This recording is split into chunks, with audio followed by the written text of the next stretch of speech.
Крушево ова лето ќе биде срдисано од над 3000 параглайдеристи од цела Европа. Веќе биле закажани околу 10 национални првенства на повеќе европски држави и други меѓународни турнири. Овие слики со стотици параглайдеристи кои делуваат како да изведуваат совршен танц во воздухот ќе бидат составен декор на градот од јуни па се до септември.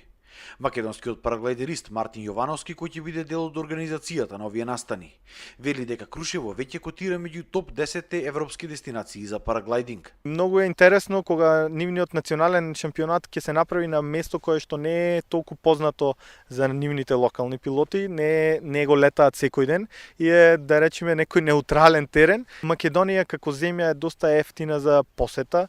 Имаме доста атрактивни терени за летање, имаме многу историја за посетување и е многу добар сплет на околности, од надприродечки аспект, а исто така и од туристички аспект. Параглайдинг туризмот полека го завзема местото на зимскиот туризам во Крушево. Пројавуваат интерес и туроператорите кои од понеделник сакаат да дојдат во Крушево да ги закупат приватните смештаи, не само хотелските смештаи, туку и приватните смештаи. Имаме поддршка од Агенцијата за промоција на туризмот и поддршка на туризмот. Тие веќе издадоа повеќе брошури и цедиња за Крушево. Лани Крушево го посетиле околу 30.000 туристи. Годинава се очекува овој највисок град на Балканот да биде посетен од над 50.000 посетители, а најголем виновник за тоа ќе биде развојот на параглайдерството и екстремните спортови кои што ги негува овој град.